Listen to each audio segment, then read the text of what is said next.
Assalamualaikum warahmatullahi wabarakatuh. Waalaikumsalam warahmatullahi wabarakatuh.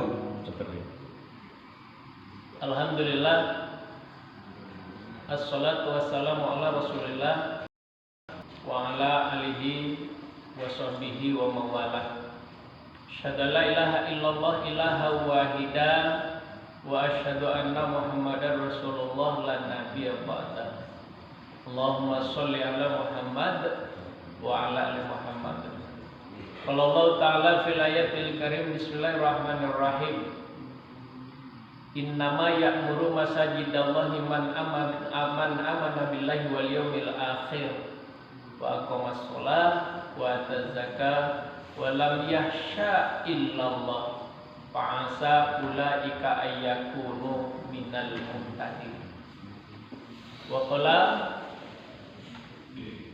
wal asri innal insana lafi khusrin illal ladzina amanu wa 'amilus solihati wa tawassaw bil haqq wa tawassaw bis sabr. Shadaqallahu azim. Yang saya hormati seluruh unsur pimpinan kecamatan atau Muhammadiyah kecamatan, kemudian ketua Masjid Baitul Maqdis, Bapak dan Ibu-ibu jamaah salat subuh yang dimuliakan oleh Allah Subhanahu wa taala. Subuh ini alhamdulillah kita dihadirkan Allah di rumahnya Allah ini. Tentu bukan kebetulan. Bukan kebetulan karena kita sehat, bukan kebetulan karena kita kuat, bukan pula kebetulan karena kita lapang. Kalau ukurannya sehat, jujur di luar sana jangan lebih banyak yang lebih sehat dari kita.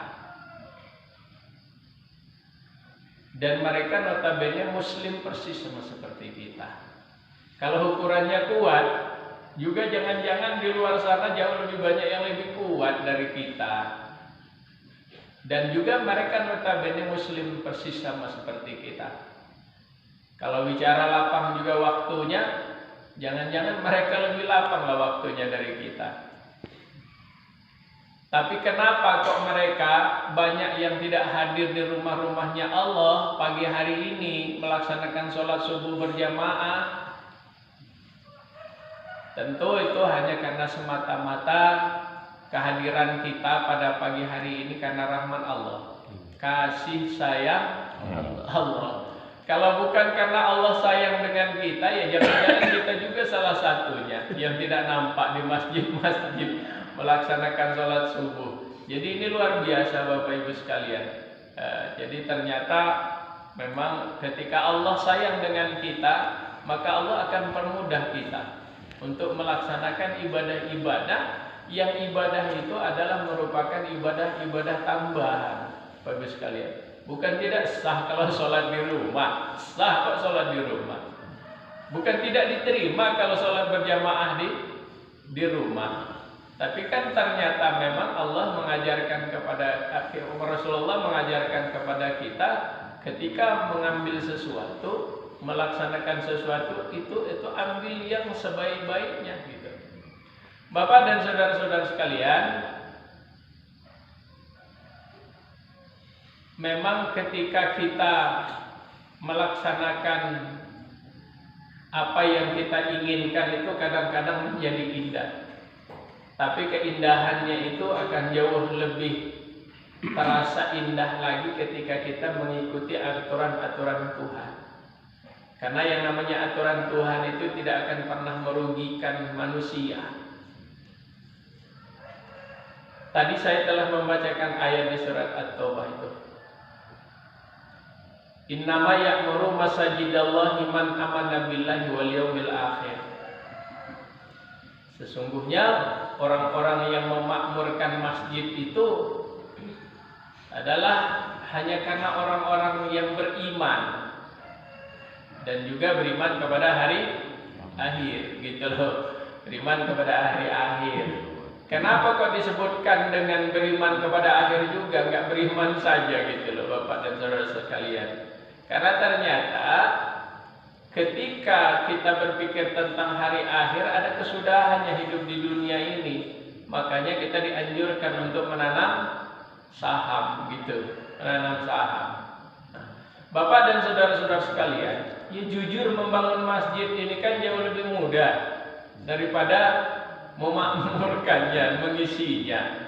Ya kalau membangun masjid ini kita woro-woro ya Pak, sampaikan dengan orang-orang tuh, yuk sama-sama kita bangun masjid, ini rumah kita di akhirat nanti, orang juga akan tertarik. Nah, dan katanya gitu loh, ketika sholat di masjid ini, karena ini merupakan infak dan sedekah dari orang-orang yang dermawan, maka pahalanya akan mengalir. Nah, pahalanya kan mengalir kalau ada yang sholat. Ya, ada yang melaksanakan kegiatan ibadah. Gimana mau mengalir kalau tidak ada yang melaksanakan ibadah, melaksanakan kegiatan peribadatan? Makanya kadang-kadang kita ini kan hanya bisa ngebangunnya, tapi tidak bisa memakmurkannya. Karenanya Bapak dan saudara-saudara sekalian, saya ingin cerita bahwa ada salah seorang sahabat baginda Rasul itu namanya Sa'ban, Pak.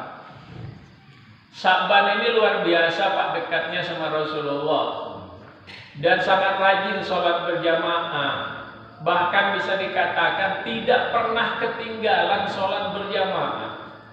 Kebetulan satu subuh Sa'ban ini tidak datang, sehingga Rasulullah merasa kehilangan. Kata Rasulullah dengan para sahabatnya, kita tunggu dulu ya Sa'ban, kasihan kalau tidak ikut berjamaah bersama kita. Setuju jamaahnya. Nah, tapi ditunggu hampir habis waktu sholat subuh, nggak datang juga. Maka dilaksanakan sholat subuh itu. Dan setelah sholat subuh itu, Rasulullah bertanya kepada para sahabat, ada nggak kalian yang tahu rumahnya Sa'ban? Salah satu nunjuk, saya Rasulullah. Kalau begitu, kata Rasulullah, antarkan aku ke rumahnya Sa'ban. Diantarkan oleh para sahabat. Nah ini sebagai salah satu pelajaran bagi kita. Entah ketua masjid, entah ketua apapun, untuk mengontrol yang berada di bawah naungannya. Jangan sampai 2-3 hari masjid jamaah kita kadang dia rajin ke masjid 2-3 hari dia nggak ke masjid, nggak kita sapa, nggak kita cari dan sebagainya gitu. Ini kan luar biasa diajarkan oleh Rasulullah. Padahal baru sekali loh Sa'ban ini nggak datang sholat subuh. Diparani oleh Rasulullah, masya Allah. Nah, apalagi sekarang kan nggak mesti harus jalan kaki, hanya cukup dengan apa? Telepon saja nggak sampai 1 menit sudah nyampe. Sapaan itulah yang akan menggugah hati. Sapaan itulah yang akan mendekatkan hati. Cuma kadang-kadang kita kan nggak peduli Pak. Ya, tahu-tahu sudah masuk rumah sakit, kita juga nggak tahu gitu. Nah, ternyata Rasulullah sangat peduli, ditunjukkannya bahwa ternyata memang tiap-tiap orang itu memang butuh perhatian. Hanya kadang-kadang kan perhatiannya itu ada yang langsung minta perhatian, ada yang memang tersembunyi. Padahal sesungguhnya kita semua ini, mohon maaf Pak, semua kita ini ingin diperlakukan yang baik dan ingin perhatian sebenarnya. Hanya tinggal cara-caranya saja. Nah, maka berangkatlah baginda Rasul dengan para sahabat ini ke rumahnya Sa'ban. Kaget Rasulullah. Kenapa kaget?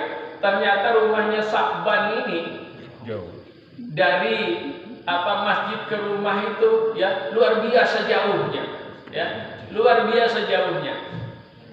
Tidak kurang dari 3 km. Jadi bayangkan Bapak Ibu sekalian, dia bolak-balik dari masjid ke rumah, dari rumahnya ke masjid dengan jarak paling dikit 3 km ini tidak pernah ketinggalan sholat berjamaah. Jalan kaki. Padang pasir. Iya, padang pasir. Bukan 300 meter dari rumah atau 3 rumah dari masjid. Kita ini 300 meter dari masjid enggak nyampe juga. Padahal pakai motor gitu. Nah, entah nyasar kemana Bapak Ibu sekalian ya. Nah, sampai di rumahnya Sa'ban ini Rasulullah SAW, Assalamualaikum. Waalaikumsalam. Ada kedengaran suara dari dalam, ternyata suaranya itu suara perempuan. Dan keluarlah perempuan Parubaya. Ternyata istrinya Sa'ban. Kata Rasulullah, apakah ini rumahnya Sa'ban? Betul Rasulullah. Saya istrinya, kata perempuan ini. Ada nggak Sa'bannya, kata Rasulullah. Belum dia jawab ada apa tidak, sudah mengalir air mata dari pipinya ini. Rasulullah, perempuan ini kata istrinya, Sa'ban sudah meninggal tadi malam. Dan sudah kami kebumikan sebelum sholat subuh tadi. Langsung spontanitas Rasulullah menyampaikan Sa'ban ahli surga. Tapi bukannya senang istrinya. Apa kata istrinya? Rasulullah, kalau Sa'ban ahli surga, kenapa pada saat dia sakaratul maut semalam itu dia bergumam 3 kali? Apa gumamannya, kata Rasulullah? Gumamannya yang pertama, wahai Allah, kenapa tidak lebih jauh? Wahai Allah, kenapa tidak yang baru? Wahai Allah, kenapa tidak semuanya? Apa kata Rasulullah? Itu gumaman ahli surga. Perlu kalian ketahui bahwa pada saat seseorang itu memasuki masa sakaratul maut, maka Allah pasti akan menunjukkan perbuatan baik atau perbuatan buruk yang rutin dia lakukan dalam hidupnya. Allahu Akbar. Maka ditunjukkan oleh Allah Sa'ban ini bolak-balik dari masjid ke rumah, dari rumahnya ke masjid, dan Allah tunjukkan balasannya berupa surga yang luar biasa indahnya. Nampak oleh Sa'ban, bergumamlah dia, wahai Allah, kalau aku tahu sebelumnya, hanya karena bolak-balik dari masjid ke rumah, dari rumah ke masjid dengan jarak lebih kurang 3 km itu bisa memasukkan aku ke dalam surga, kenapa tidak lebih jauh, ya Allah. Masya Allah, ya. Gumamannya yang kedua, wahai Allah, kenapa tidak yang baru? Satu pagi Sa'ban ini mau berangkat sholat subuh. Kebetulan musim dingin. Kalau musim dingin di Arab itu kan luar biasa, Pak. Memang betul-betul menusuk tulang ya. Ya Allah. Kalau musim dingin di Arab kita terbuka begini, waduh, luar biasa kita, ya. Nah, jadi Sa'ban ini berangkatlah sholat subuh dengan mengenakan pakaian double, yang di dalamnya ini agak tipis tapi masih agak bagus. Kemudian yang di luarnya ini sudah agak usang tapi tebal, semacam jaket atau sweater begitu, ya, untuk menahan rasa dinginnya. Berangkatlah dia ke masjid.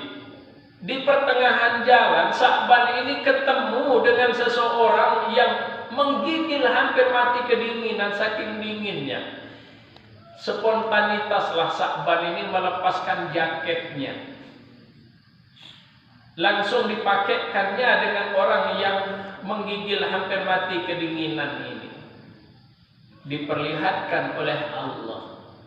Bergumam Sa'ban, wahai Allah, kalau aku tahu sebelumnya, hanya karena baju bekas saja bisa memasukkan aku ke dalam surga, kenapa tidak yang baru, ya Allah? Masya Allah, Bapak Ibu sekalian. Nah, gumamannya yang ketiga, wahai Allah, kenapa tidak semuanya? Jadi satu pagi Sa'ban ini juga mau sarapan, Pak. Sarapan. Orang Arab kalau sarapan kan roti dengan susu, Pak. Kalau kita kan, kalau nggak nasi uduk, lontong. Kalau nggak lontong, bubur. Bukan pula sarapan namanya, karena piringnya ucuk-ucuk penuh itu loh, Pak, ya. Ya. Kalau sarapan itu kan biasanya agak dikit, Pak. Nah, ini Sa'ban ini mau makan roti, Pak. Pas dia mau makan roti itu, Pak, lewatlah seseorang terhuyung-huyung karena kelaparan megang perutnya dan tidak minta orang ini, Pak, hanya lewat, dilihat oleh Sa'ban. Spontanitaslah Sa'ban membelah rotinya itu sama persis besarnya punya dia dengan yang mau dikasihkannya itu. Kalau kita kan terbalik. Kira-kira besar mana yang punya kita dengan yang mau dikasihkan kita? Pasti besar punya kita, kan yang kecil yang kita kasih gitu loh Pak. Ya. Nah, dibelah sama Sa'ban langsung dikasihkannya kepada orang ini sehingga orang ini selamat dari kematian kelaparan Pak. Diperlihatkan oleh Allah. Apa kata Sa'ban? Wahai Allah, kalau aku tahu sebelumnya hanya karena sepotong roti bisa memasukkan aku ke dalam sorga, kenapa tidak semuanya ya Allah? Seolah ada penyesalan gitu loh Pak. Masya Allah. Alangkah dikitnya yang bisa membuat seseorang itu bisa masuk surga. Nah, masalahnya sekarang ini kan bukan di jauh dekat jarak masjid dengan rumahnya itu, bukan karena baju barunya itu, bukan pula karena rotinya sebenarnya Pak. Apa yang membuat Sa'ban ini menjadi ahli sorga dipilih oleh Allah? Karena ikhlasnya dalam berbuat Pak. Nah, ikhlasnya dalam berbuat. Kenapa dengan ikhlas? Ikhlas itu biasanya spontanitas. Orang yang ikhlas itu diantara cirinya adalah spontanitas dalam berbuat. Enggak lebih lama mikirnya Pak. Kalau kita ini lebih lama mikirnya dengan lebih lama nunggunya. Mikirnya ini kalau ku kasihin ini kira-kira rugi enggak ya? Kalau ku kasihin ini ada imbalannya enggak? Lama juga, lama kenapa? Lama nunggu. Siapa yang ngelihat? Enggak ada yang ngelihat, enggak dikeluarin duitnya itu Pak. Kita ini lama mikir sama lama nunggu. Nah ternyata ciri ikhlas itu adalah spontanitas. Tidak mesti harus dilihat orang, tidak mesti juga harus dipuji orang, tidak mesti harus disanjung orang Pak. Karena itu adalah investasi akhirat. Nah ternyata Bapak Ibu dan saudara-saudara sekalian, yang memasukkan Sa'ban ini ke dalam surga itu adalah karena nilai keikhlasannya Pak. Nah sama dengan kita pagi ini. Kalau bukan karena ikhlas berat mau ke sini, wong masing-masing di dekat rumah juga ada musola dengan masjid kan Pak. Enaklah ke masjid dengan musola dekat rumah kita. Sama aja kan diterima sholat subuhnya. Nah, tapi ternyata karena nilai keikhlasan Bapak Ibu sekalian, kita mencoba untuk dapat meraih keberkahan dari Masjid Baitul Maqdis ini, ya. Untuk dapat mempergunakan kesehatan kita ini. Karena jujur Bapak Ibu sekalian, tidak ada jaminan bahwa seseorang itu karena umurnya tua lantas dia taat. Tidak juga. Makanya ketika baginda Rasul Pak mau menghadapi sakaratul maut kan Rasulullah kan memang kena penyakit demam. Menggigil betul Pak demam. Pada saat lagi demam itu dia kan ditemani oleh ibunda Siti Fatimah, putri tercintanya. Enggak lama pintu rumahnya diketok, Assalamualaikum. Suaranya berwibawa, berat kedengarannya. Apa kata Rasulullah? Nak, ada tamu itu nak. Coba bukakan pintu. Bergegas Ibu Siti Fatimah membukakan pintunya Pak. Tapi pas dia buka pintunya, ternyata dia enggak kenal dengan orang ini. Belum pernah dia lihat selama hidupnya. Kalau para sahabat, panglima, orang kaya yang selama ini berada di lingkaran baginda Rasul, membantu Rasulullah berjuang menegakkan agama Allah, 99% dia kenal. Tapi ini orang belum pernah dia lihat betul selama hidupnya. Karena belum pernah dia lihat selama hidupnya, dia canggung juga untuk nyuruhnya masuk. Maka Ibu Siti Fatimah ngeloyor ke dalam, kemudian ditanya sama Rasulullah. Nak, siapa yang datang nak? Kata baginda Rasul. Apa kata Ibu Siti Fatimah? Entah ya, saya tidak kenal, belum pernah saya lihat selama hidup saya. Dijawab sendiri oleh Rasulullah. Nak, yang datang itu malaikat Israel. Masya Allah. Langsung pucat pasi Ibu Siti Fatimah mendengar yang datang itu malaikat Israel. jelas betul tujuannya akan nyabut nyawa ayahnya. Padahal Ibu Siti Fatimah lagi luar biasa sayangnya dengan baginda Rasul. Suruh dia masuk, nak, kata baginda Rasul. Masuk malaikat Israel sampai di dekat baginda Rasul, dia salam, assalamualaikum ya Rasulullah. Kusampaikan salam dari Allah, tapi bagaimana pendapatmu? Bahasanya pendek, tapi mengandung nilai filosofis yang luar biasa. Wahai Rasulullah, kusampaikan salam dari Allah, tapi bagaimana pendapatmu? Maksudnya, wahai Rasulullah, janjimu kepada Allah telah sampai. Jadi aku akan melaksanakan tugasku. Dan tugasku itu adalah mencabut nyawa dari setiap makhluk hidup. Dan sekarang aku datang kepada engkau, maka yang akan kucabutkan nyawamu. Tapi Allah perintahkan aku untuk menanya dulu bagaimana pendapatmu. Allahu Akbar. Alangkah hormatnya, ya, malaikat aja hormatnya luar biasa kepada baginda Rasul kita. Allahu Akbar. Bagaimana pendapatmu? Dijawab Rasulullah, waalaikumsalam. Kalau memang janjiku kepada Allah telah sampai, laksanakan saja tugasmu, wahai malaikat Israel. Untung gak ditawarkan sama kita. Kalau ditawarkan sama kita, jelas nawar kita, Pak. Nanti dulu malaikat, anak saya 3 belum ada yang nikah, masa saya sudah mati, ya. Orang sebelah itu sudah tua, tapi cerewet, nggak pernah ke masjid, enak dia yang mati dulu. Bisa kita, Pak, ngoper-ngoper itu, Pak, dan pasti bisa disogok gitu. Tapi ternyata tidak gitu, Bapak Ibu sekalian, ya. Nah, laksanakan saja tugasmu, kata baginda Rasul. Jadi sedikit pun Rasulullah nggak nawar, Pak. Seandainya Rasulullah saat itu nawar, jelas Pak dikabulkan, Pak. Jelas ditunda.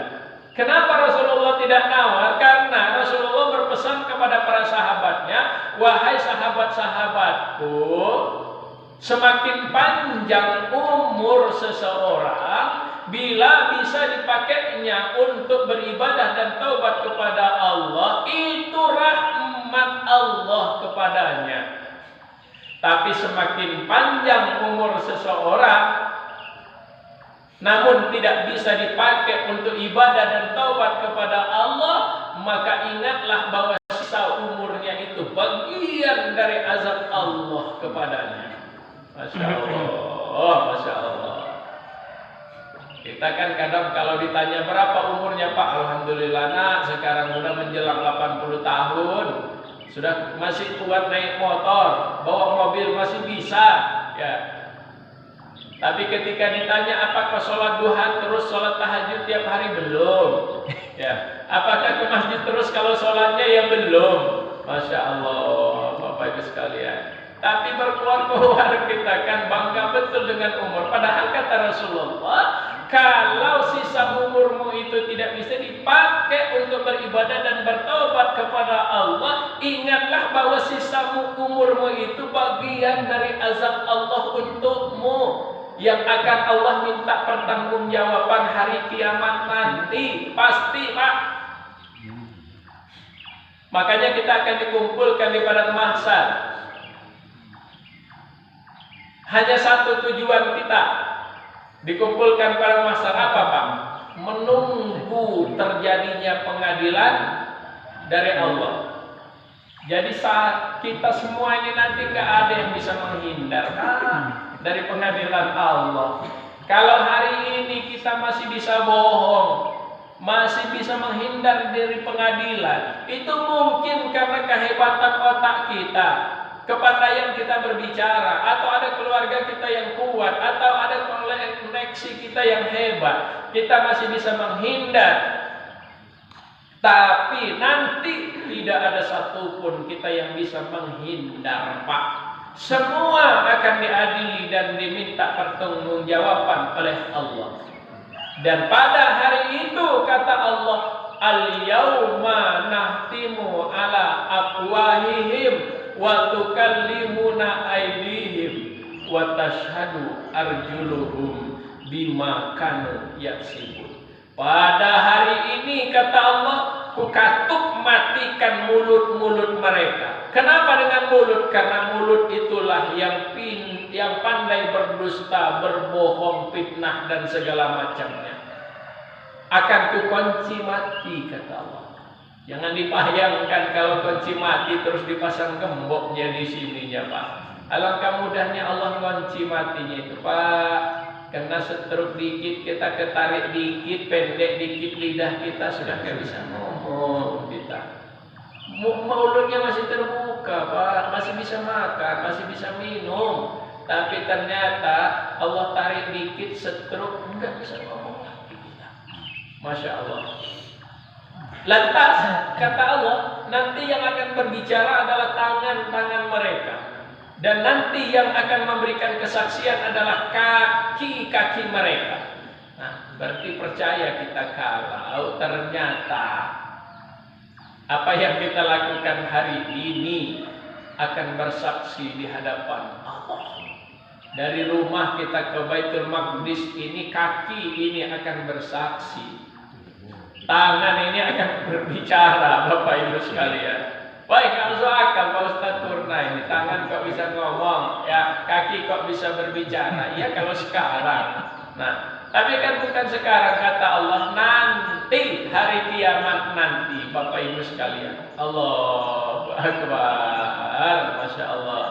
Nah, oleh karena itu Bapak Ibu sekalian, saya kira kedatangan kita pada pagi hari ini bukan hanya keberkahan untuk kita, tapi ini bagian dari doa untuk keluarga kita dan doa untuk kaum muslimin dan muslimat.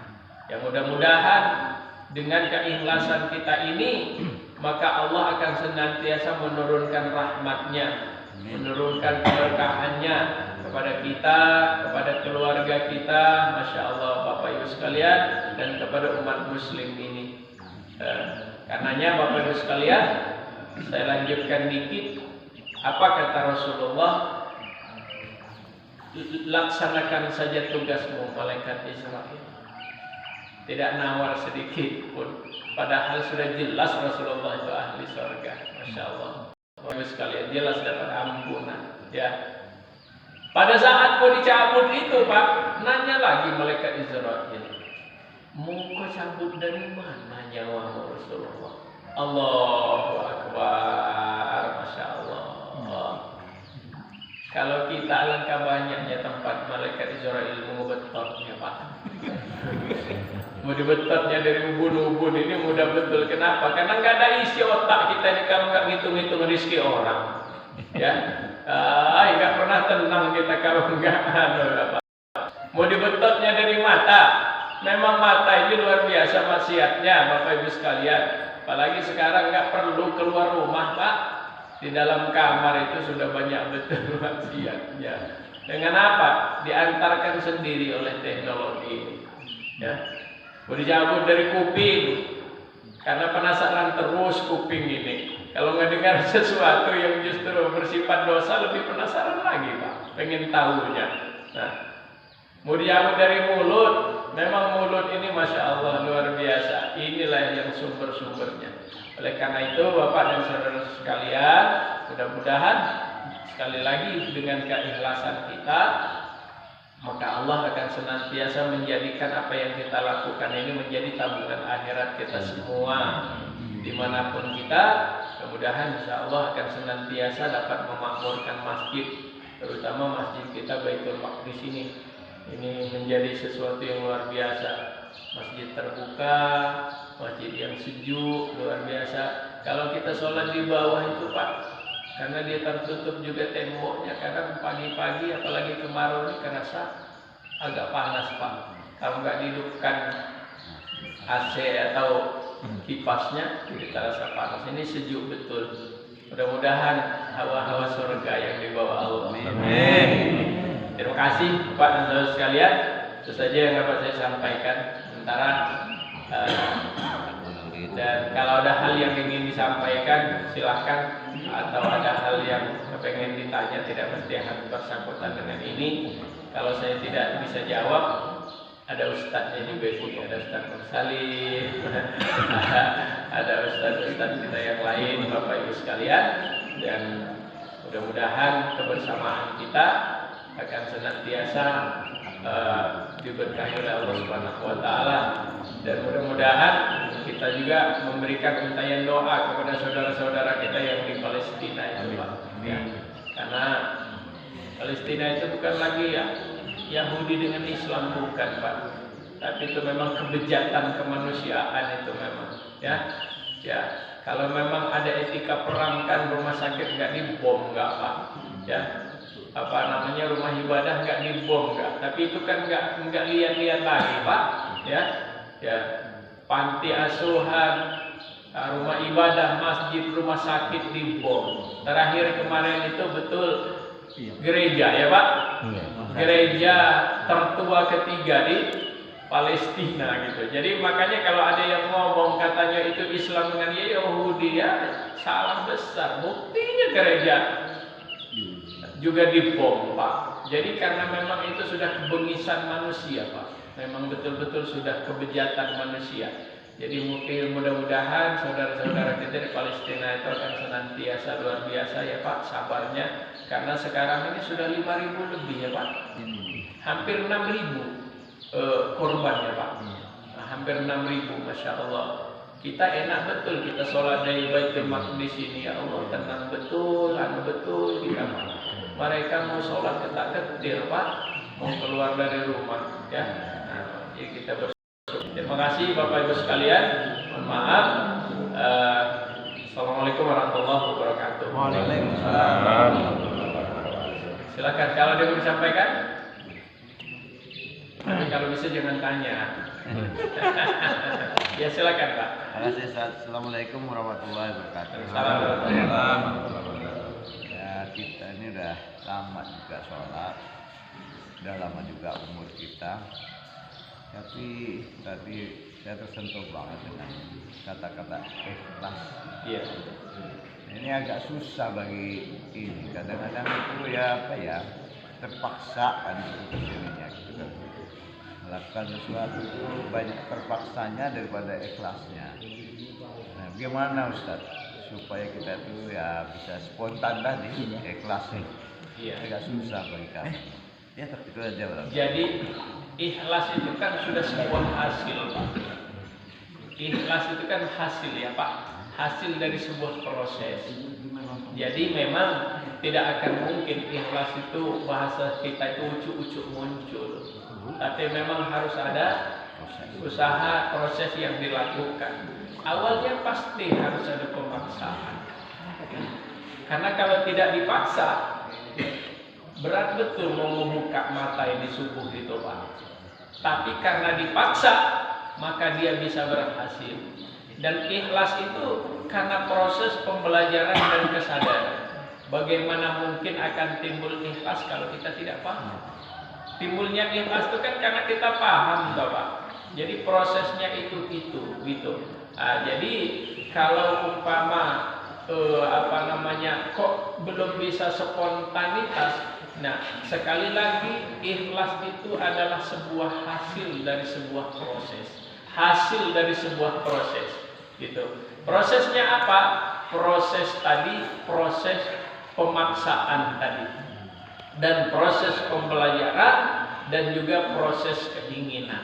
Nah, ketika kita ingin bahwa kita menjadi bagian dari umatnya Rasul dan masuk surga, ternyata kita sudah paham dengan ilmu kita. Surga itu nggak mau dengan yang sombong-sombong.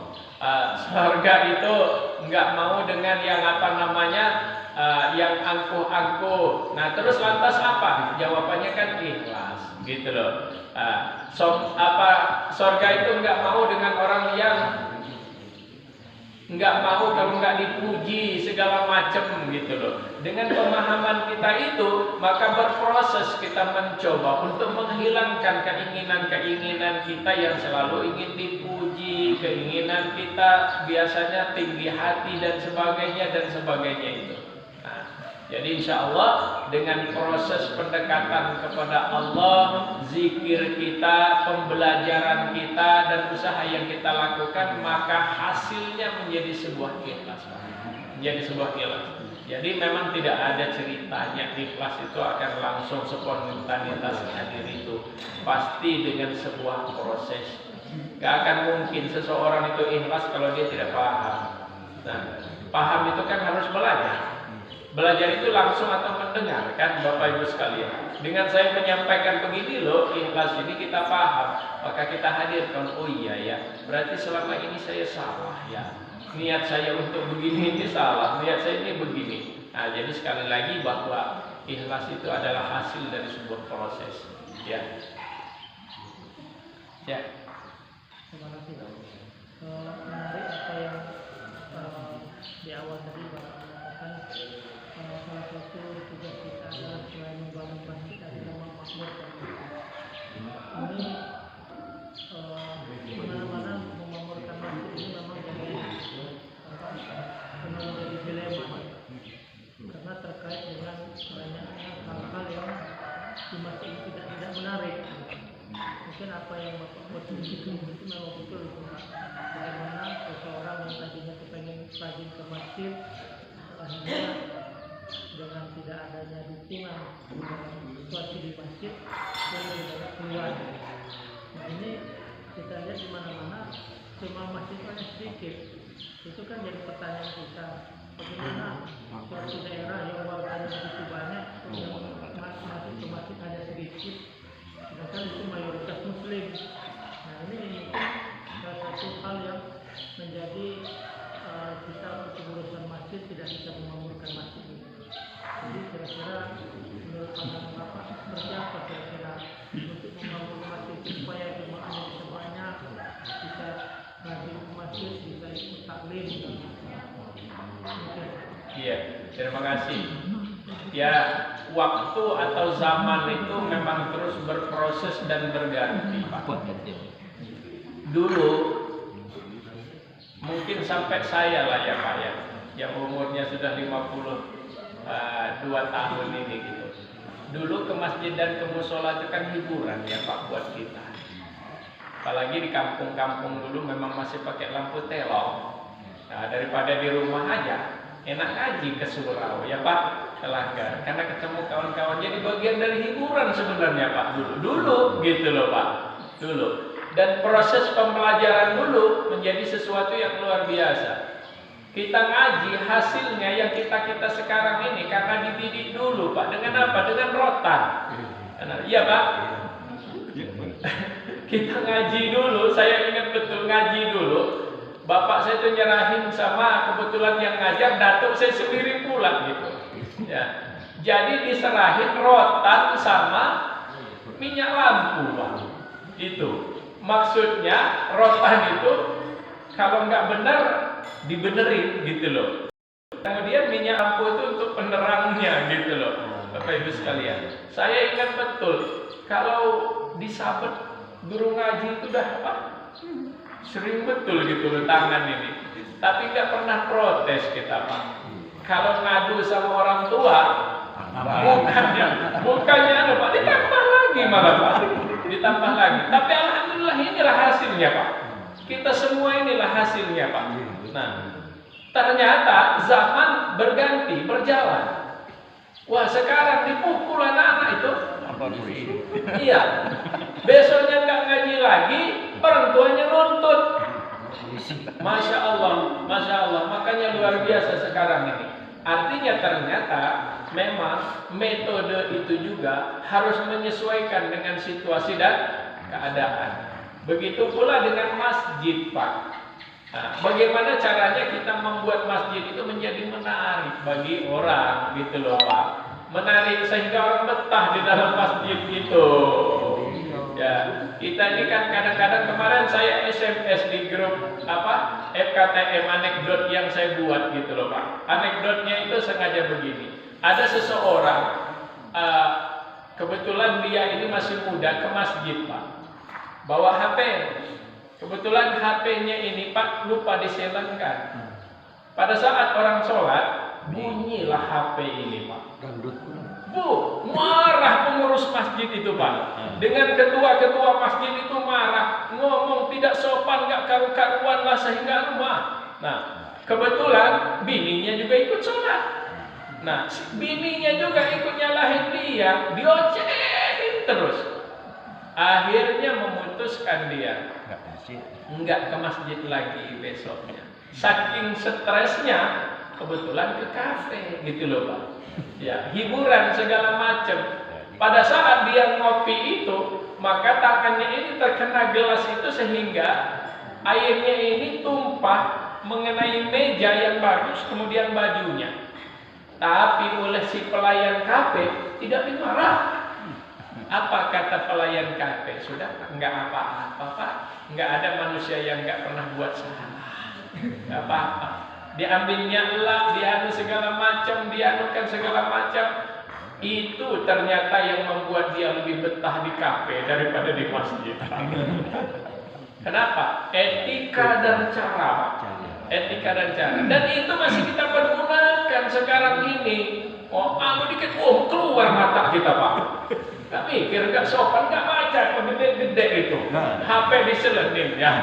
Ya padahal kan kadang-kadang kan lupa kan Pak. Segala macam.